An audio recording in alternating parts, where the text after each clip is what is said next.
Umat umat yang dikasihi Tuhan Yesus Kristus, selamat malam, selamat beribadah di rumah masing-masing.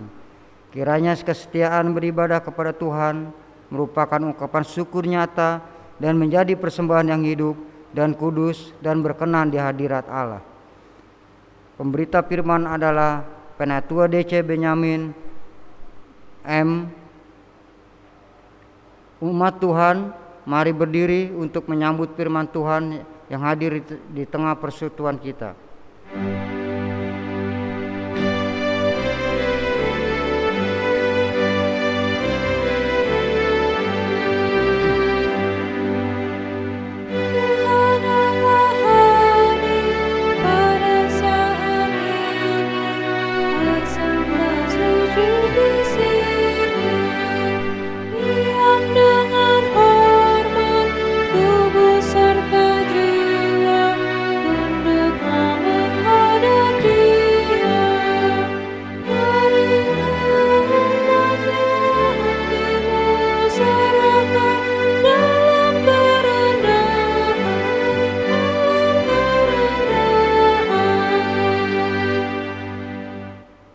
Jemaat, mari kita satu dalam doa.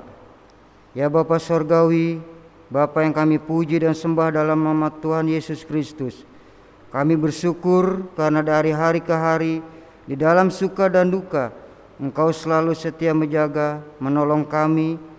Kami bersyukur atas waktu dan kesempatan bersama dengan keluarga di sini untuk menghayati persekutuan bersamamu.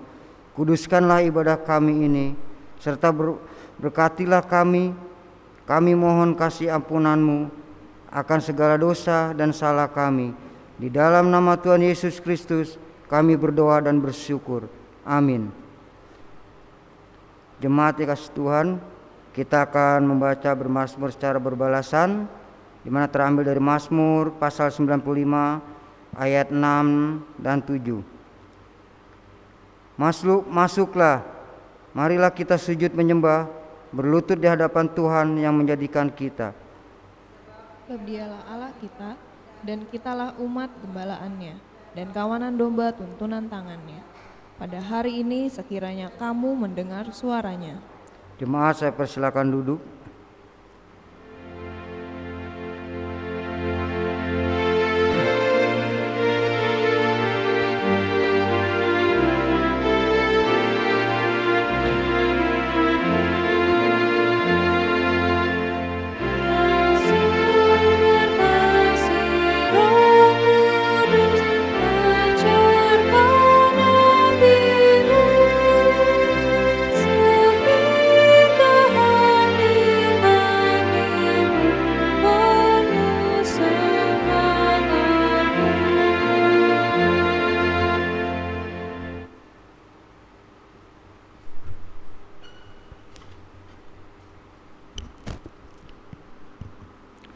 Jemaat kekasih Tuhan, saat ini kita akan masuk di dalam pembacaan dan perenungan kebenaran firman Allah yang terambil dalam surat 1 Yohanes pasal 3 ayat 23 hingga ayat yang ke-24. Kita biarkan Alkitab kita terbuka dan kita akan mohon pimpinan Roh Kudus, kita satu di dalam doa. Bapa, bimbinglah kami dengan kuasa Roh Kudus, agar kami dapat mengerti, memahami maksud dan kehendak Tuhan lewat kebenaran firman Allah yang akan kami baca dan renungkan. Dalam nama Tuhan Yesus kami berdoa. Amin.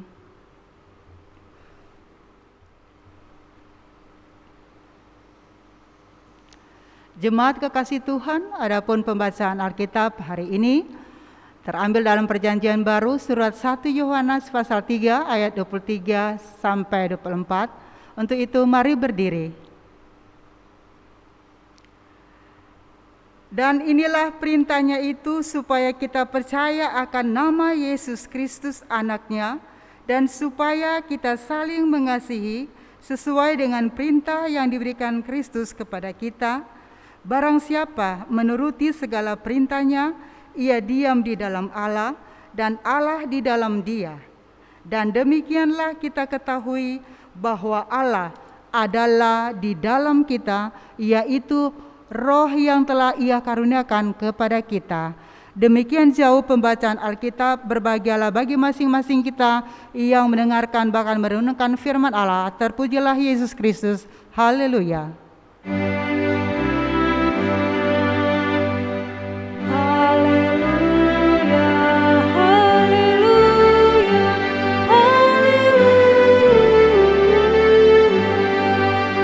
Jemaat, silakan duduk. Bapak Ibu yang diberkati oleh Tuhan Yesus Kristus, dalam SBU diberi judul Satu Roh dalam Iman dan Kasih. Nas inti bacaan Alkitab kita dalam ibadah keluarga pada malam hari ini terdapat pada ayat yang ke-23 yang berkata, "Dan inilah perintahnya itu supaya kita percaya akan nama Kristus anaknya itu, dan supaya kita saling mengasihi."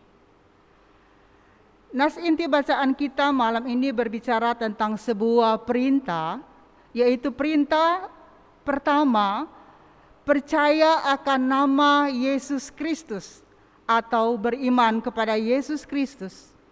Yang kedua, perintah supaya kita saling mengasihi, supaya kita memperlakukan hidup yang saling mengasihi satu dengan yang lain.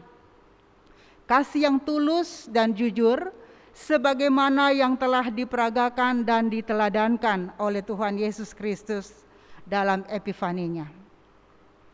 Jemaat kekasih Tuhan, pertanyaan kritis kita yang pertama atas nas ini perintah dari siapa?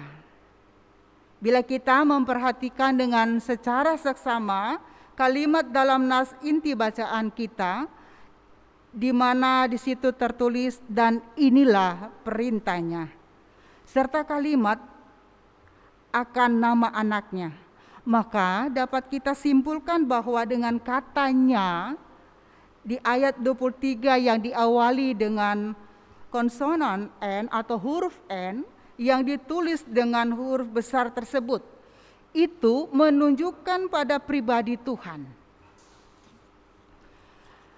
yang dalam iman Kristen diimani sebagai Bapa dari Yesus Kristus. Sebagaimana yang diungkapkan dalam bacaan kita pada kalimat percaya akan Yesus Kristus anaknya. Jadi perintah ini adalah dari Tuhan Allah sendiri.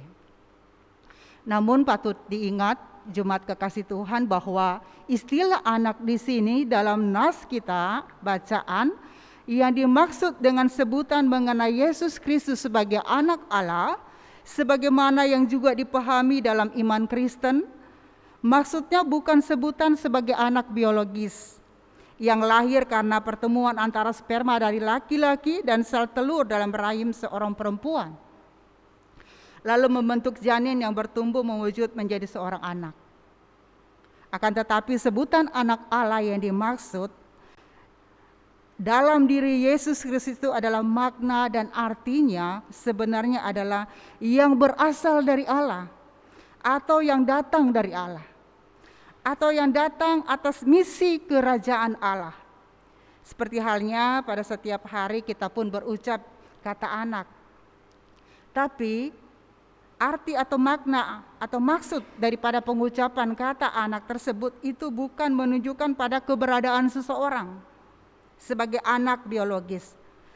Misalnya ketika kita berucapan begini, kita semua personil Keroncong Tugu, ya, tapi kita bukan adalah anak Keroncong Tugu, atau kita kawin dengan seseorang yang ada di Keroncong, bukan seperti itu.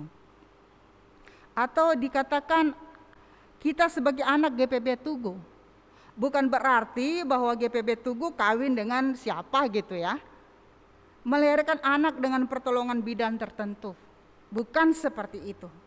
Tapi di sini anak yang anak GPB Tugu itu dijelas artinya yakni yang berasal dari jemaat GPB Tugu.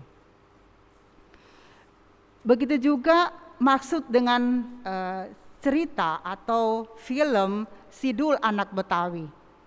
Kan dalam sebutan itu bukan maksud kota Betawi kawin dengan Betawo misalnya ya.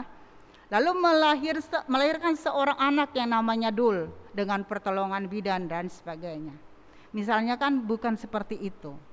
Nah, kosakata dari anak Betawi yang disematkan menjadi kata keterangan pada kata Sidul dalam kalimat tersebut maksudnya bukan menunjukkan keberadaannya sebagai anak biologis, melainkan menunjuk atau menerangkan bahwa Sidul berasal dari suku Betawi asli.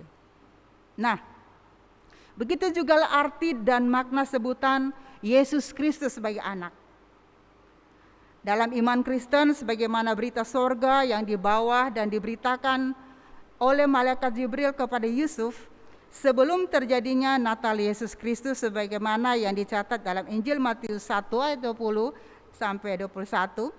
Yusuf anak Daud, janganlah engkau takut mengambil Maria sebagai istrimu, sebab anak yang di dalam kandungannya adalah anak dari Roh Kudus. Ia akan melahirkan anak laki-laki dan engkau akan menamakan dia Yesus, karena dialah yang akan menyelamatkan umatnya dari dosa mereka. Nah, setelah kita mengetahui bahwa perintah tersebut berasal dari Tuhan, lantas pertanyaan kritis kembali lagi kita ungkapkan, bagi siapa atau untuk siapa perintah Tuhan Allah ini diperuntukkan? Perintah Allah ini pada mulanya ditujukan kepada komunitas Kristen di diaspora atau kepada persekutuan orang-orang Kristen di perantauan yang terusir dari kampung halamannya, karena mereka memilih untuk tetap beriman kepada Tuhan Yesus dan tidak mau menyangkal iman Kristiani mereka sebagai yang diharuskan oleh organisasi massa Yahudi. Pada saat surat 1 Yohanes ini ditulis tengah berada di atas angin karena pemerintah penjajah atau Imperium Romawi pun saat dipimpin serta diperintah oleh Kaisar yang antikristus, dimulai dari naik taktanya Kaisar Domitianus pada tahun 96 Masehi sebagai Kaisar Roma, mengeluarkan kebijakan politik yang melarang kegiatan kekristenan di seluruh wilayah jajahan Roma, yang mengakibatkan orang-orang Kristen bila tidak mau menyangkal imannya mereka pasti ditangkap, disiksa, dibunuh karena dianggap membangkang dan melawan titah kaisar atau raja. Jemaat kasih Tuhan, jadi pada mulanya perintah ini ditujukan kepada orang-orang Kristen Yahudi yang tengah mengungsi dalam keberadaan yang susah, menderita di tempat-tempat pengungsian atau perantauan. Tapi perintah ini juga ditujukan kepada kita semua, keluarga-keluarga atau pribadi Kristen yang sudah terlebih dahulu ada dan menetap, bahkan telah sukses dan mapan sebagai pengusaha, sebagai pedagang, sebagai peternak dan petani atau pekebun di luar kota Yerusalem, bahkan sampai di luar negeri, di tempat-tempat mana yang dituju oleh umat Kristen dan keluarganya yang berdiaspora pada waktu itu, agar mereka, keluarga-keluarga Kristen yang telah mapan di luar kota atau di luar negeri, mau bersolidar dan berpeduli kepada kasih sebagai umat Kristiani yang karena iman Kristen mereka. Nah, mereka dibenci dan bahkan dianiaya dan dibunuh, sehingga mereka terusir dan harus mengevakuasi diri di keluar kota, bahkan keluar negeri Israel itu mulanya. Tapi kemudian melalui kehendak Roh Kudus dan Alkitab atau firman Allah, perintah Allah ini juga ditujukan dan diperuntukkan kepada semua orang Kristen di segala waktu dan tempat, termasuk juga kepada kita umat Kristiani saat ini. Nah, kembali kepada makna teologis dari bacaan kita pada saat ini, keluarga yang beribadah pada saat ini, Alkitab mau ingatkan kepada kita sebagai keluarga Allah di GPIB Jemaat Tugu, bahwa dalam kehidupan Kristiani kita harus percaya kepada Yesus Kristus sebagai Tuhan dan Juru Selamat, dan mempraktekkan atau memperlakukan hidup yang saling mengasihi itu adalah seperti dua sisi dalam sebuah mata uang. Saling mengasihi itu artinya kita harus ada saling respect terhadap satu dengan yang lain. Jangan seperti ketika kita bertepuk tangan hanya sebelah tangan, otomatis tidak akan menghasilkan satu tepuk tangan seperti prok prok prok, Nah, dia akan bertepuk hanya angin saja, atau seperti ibarat gayung tak disambut. Nah, dua sisi ini harus ada dan berlangsung terus secara berbarengan, secara beriringan. Jadi bila hanya percaya, beriman kepada Yesus sebagai Tuhan dan Juru Selamat, tapi hidup tidak saling mengasihi dengan kasih yang tulus dan jujur, namun tiap hari saling tidak peduli satu kepada yang lain, apalagi saling membenci, saling menjelekkan, saling menjatuhkan, atau saling menyakiti dan saling mencelakakan. Pada hakikatnya ia bukan Kristen sejati. Karena seorang yang beriman, orang yang beriman otomatis akan melakukan apa yang Tuhan sudah teladankan kepada kita, akan melakukan apa yang Tuhan kehendaki dalam kehidupannya.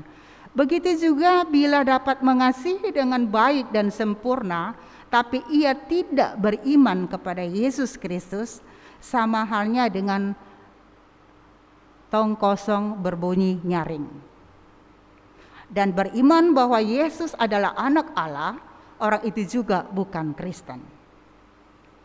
Jadi bukan hanya asal saja berkata percaya kepada Kristus, tapi tidak dapat mewujud nyatakan akan kasih Kristus itu kepada sesama.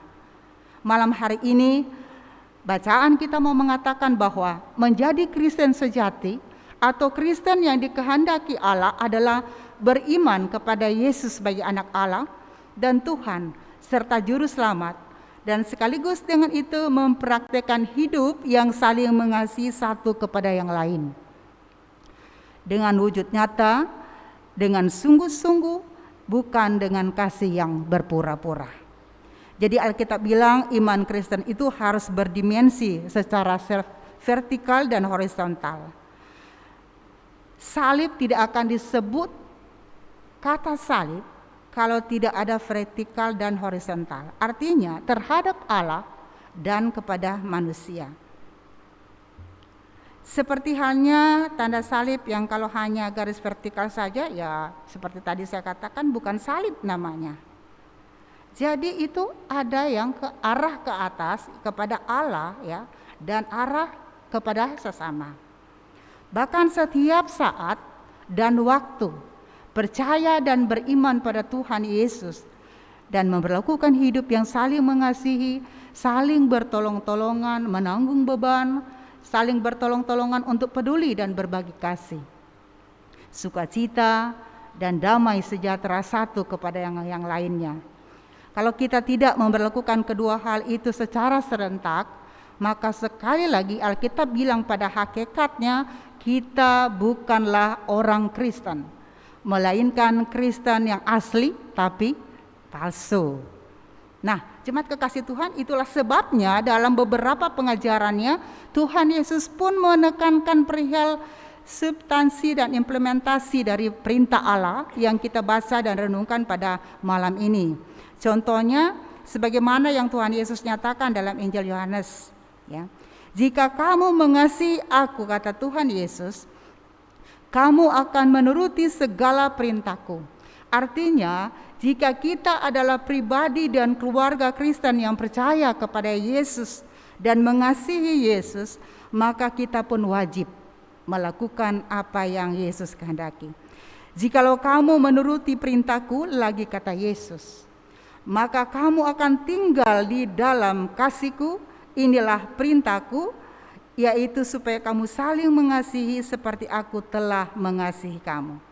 Artinya jika kita sungguh-sungguh mengerjakan perintah Kristus, maka Roh Kristus pun ada di dalam hidup kita dan membuat kasih dengan segala kehangatan, kedamaian, keindahan menjadi jati diri atau menjadi suatu ciri khas sebagai Kristiani yang menandai atau menjadi tanda pada kehidupan kita yang tidak serupa dengan dunia ini.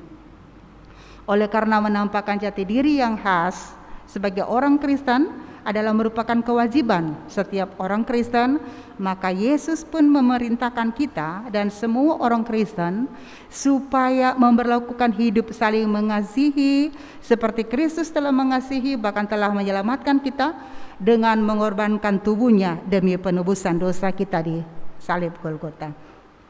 Sebagaimana sabda Kristus yang tertulis dalam Injil Yohanes 15 ayat 13, tidak ada kasih yang lebih besar dari seorang yang memberikan nyawanya kepada sahabat-sahabatnya. Mengapa dalam kehidupan Kristiani kasih harus menjadi jati diri yang harus tampak, jelas, dan dipraktekkan dengan sungguh-sungguh secara konkret, sehingga beriman kepada Kristus harus diwujud nyatakan dengan hidup yang saling mengasihi.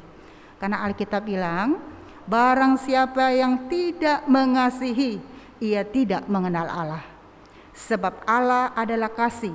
Dalam hal inilah kasih Allah dinyatakan di tengah-tengah kehidupan kita, yaitu bahwa Allah telah mengutus anaknya yang tunggal ke dalam dunia supaya kita hidup, kita selamat, memiliki damai sejahtera dan sukacita. Bahkan keberhasilan dan keberuntungan serta hidup yang kekal olehnya, kita harus memperlakukan hidup yang mengasihi karena Allah lebih dahulu mengasihi kita. Jikalau seorang berkata, aku mengasihi Allah, dan ia membenci saudaranya, maka ia adalah pendusta.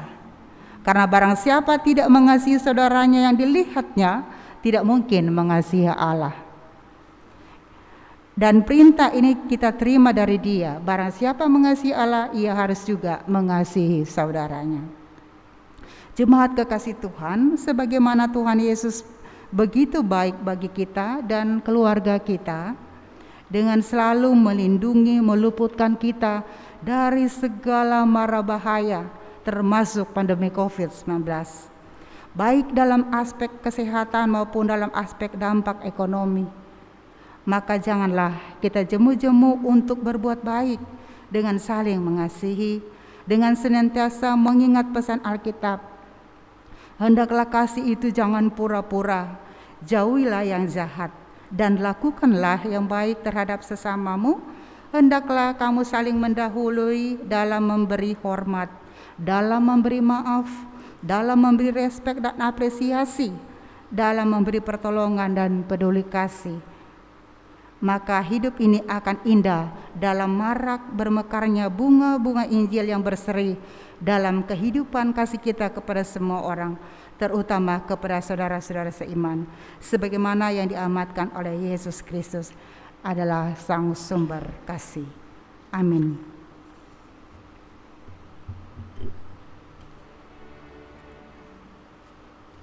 Sebagai respon pelayanan firman, kita menyanyi dari PKJ 282.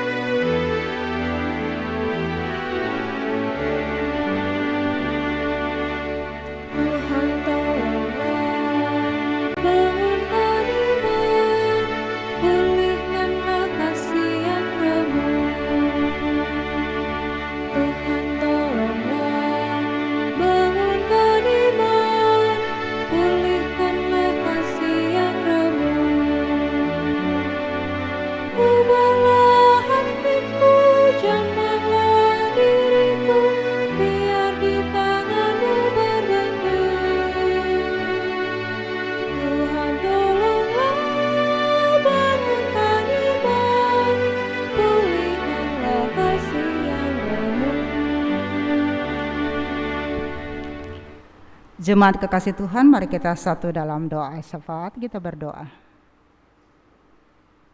Bapa, kami rindu berdoa untuk bangsa dan negara kami.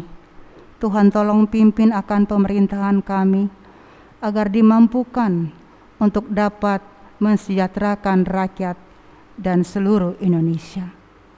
Bapa, tolong karuniakan kekuatan kesehatan bagi mereka, agar dapat memimpin dengan arif dan bijak. Bapa, kami juga rindu berdoa untuk GPIB, gereja-gereja di mana-mana tempat. Mari Tuhan menolong memberkati akan hamba-hamba-Mu yang boleh Tuhan tempatkan di tengah-tengah gereja-Mu. Pakai mereka menjadi alat berkat Tuhan, menjadi saksi untuk hormat dan kemuliaan nama Tuhan. Berkati akan segala kebutuhan hidup mereka, agar mereka boleh terus melayani pekerjaan Tuhan. Bapa, kami juga rindu untuk berdoa setiap keluarga-keluarga yang saat ini beribadah kepada Tuhan, dengan segala kerinduan mereka, dengan segala persoalan-persoalan yang terjadi dalam kehidupan mereka. Mari Tuhan tolong pulihkan mereka. Terlebih ya Tuhan, ketika mereka saat ini ada dalam kelemahan tubuh, mari Tuhan tolong jamah segala apa yang mereka rasakan saat ini. Dan pada akhirnya dengan berkat Tuhan, dengan jamahan Tuhan, mereka boleh dipulihkan dari keberadaan mereka. Oh Bapa, dalam Yesus Kristus, kami juga boleh bersyukur kepada Tuhan. Walaupun dalam ibadah secara virtual Tuhan, kami boleh dapat melayani pekerjaan Tuhan. Kami boleh dapat beribadah kepada Tuhan. Kami sangat juga bersyukur Tuhan untuk anak-anak, pemuda-pemudi yang boleh mengambil bahagian dalam tugas panggilan mereka sebagai anak-anak Tuhan masa kini, yang boleh menjadi berkat. Mari Tuhan tolong berkati mereka ketika mereka membutuhkan pekerjaan. Tuhan tolong agar mereka juga boleh mendapatkan pekerjaan. Ketika mereka merindukan seorang pendamping, mari juga Tuhan memberikan pendamping yang hidup takut akan Tuhan. Dan segala macam hal yang digumul-juangkan oleh jemaat GPB Tugu, Tuhan tolong tilik keberadaan mereka dari rumah mereka masing-masing, yang pada saat ini Tuhan berdoa, bergumul tentang keberadaan mereka. Mari Tuhan tolong agar mereka boleh mendapatkan berkat akan kasih Tuhan. Terima kasih ya Tuhan Yesus. Inilah doa sembah syukur kami di dalam nama Tuhan Yesus Kristus yang telah mengajar kami berdoa. Bapa kami dalam kerajaan sorga, dikuduskanlah kiranya nama-Mu, datanglah kerajaan-Mu, jadilah kehendak-Mu di bumi seperti di sorga. Berilah kami pada hari ini makanan kami yang secukupnya, dan ampunilah kami akan kesalahan kami, seperti kami juga mengampuni orang yang bersalah pada kami. Dan janganlah membawa kami ke dalam pencobaan, tetapi lepaskanlah kami daripada yang jahat.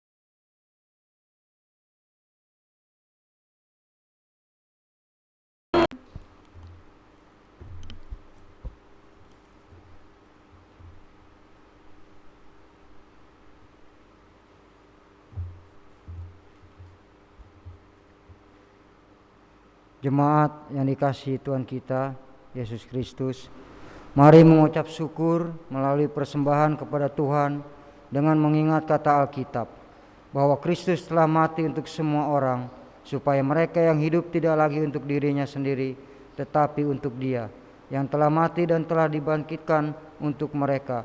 Tuhan memberkati saudara dan persembahan saudara. Untuk kolekte ibadah keluarga dapat dikumpulkan menggunakan amplop yang telah diedarkan oleh koordinator sektor majelis jemaat, yang untuk selanjutnya dapat diserahkan ke kantor majelis jemaat GPB Tugu atau melalui koordinator sektor majelis jemaat.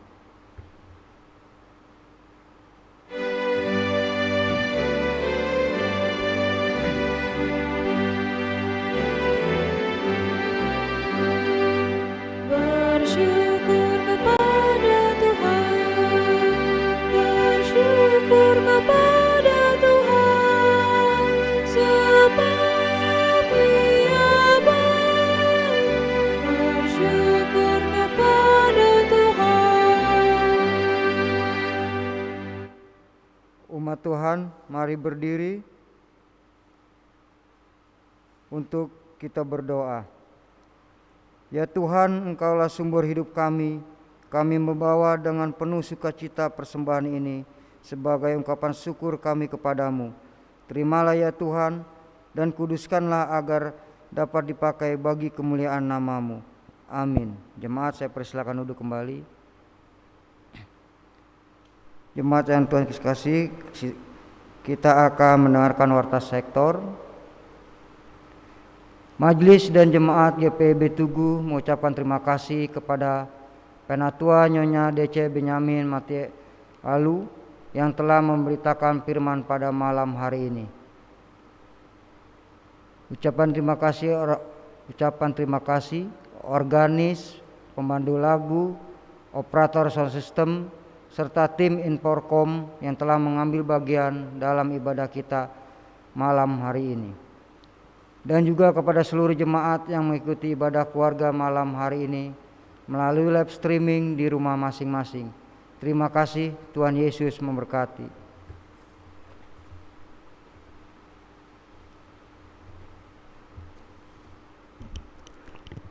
Umat Tuhan, mari berdiri. Kembalilah ke dalam kehidupanmu sehari-hari dan lakukanlah firman Tuhan yang telah kamu dengar.